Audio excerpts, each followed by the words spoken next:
Yo, I'm gonna share just one thing with you. One thing, that's it, that is gonna absolutely transform the way that you look at, you approach, and hopefully you convert on first training sessions with a new client. Let's jump in. All right, here it is. Are you ready? The secret sauce to having better first sessions. It is much simpler than you think. Create a better introductory process. Create a better process leading up to the actual session when you have them in the gym. All right, oftentimes we think about just what we're doing when they're with us for that first time, right? The assessments we're taking them through, the questions that we're asking in the moment, the things we're trying to show them. We're giving them a tour of the gym. You know, some of these things may or may not even matter, because whether you like it or not, they may or may not even matter, and getting that person committed and started.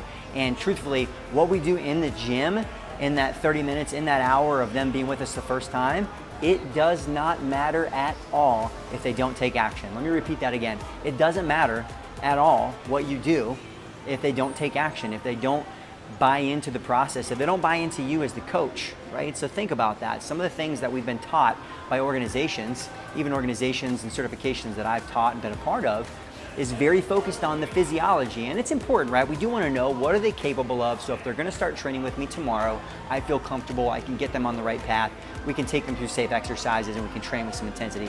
That is valuable and important. But it's not important if they don't sign up, right? No way to go around it, no way about it. So here's what you gotta do. You gotta build a slightly more robust process and a more professional process leading up to that session. And I say that for a couple of reasons, all right?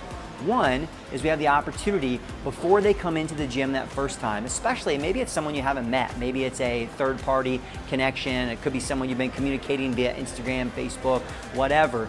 You know, you guys haven't met and built that rapport in that way yet, that it gives you the opportunity to do so. And it happens by doing two things. First off, you gotta have a great initial phone conversation.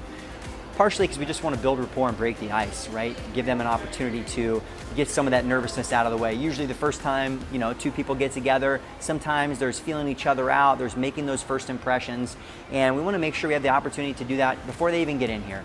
And that way, by the time they're in here, they're already comfortable, they already understand what it's going to look like, kind of what you guys are going to be going through and doing.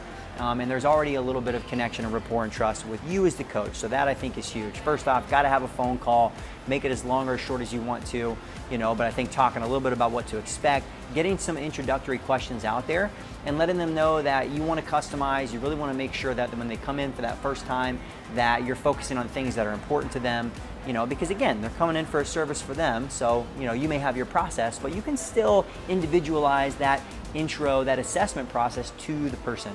And the second piece of that, I think, which has definitely been a game changer and powerful for me, is getting more info ahead of time via actually having them fill out some documentation before they come in, all right? And I've done it so many different ways over time, but for the most part, the bulk of my training career, having a packet of information that we sit down and we start to fill out and go through together, which is great because we do get to have some good conversation. But unfortunately, many times, especially if you're doing a 30-minute session and even an hour session, you may not have that much opportunity to actually get out and connect on the floor, to see them move, to give them an opportunity to feel what's it like to be coached by Joe. And I find that is oftentimes the most powerful thing, because that's going to be what it's like for them training. And many people want to understand that. What is the value that you bring? So I think you can help by doing more ahead of time, whether it's Google Forms, you're using a software, whatever. I don't want to talk about that in this video, but building more out ahead of time so you can get that information, and that way you can plan better, right? Because a lot of it, when we have opportunities to reflect and to plan, you're always going to do better. And so if we can get some of that info, we're still going to talk about it when they come in that first day, but you're going to be able to cater what that first session feels like, your coaching approach, the things you talk about, you focus on.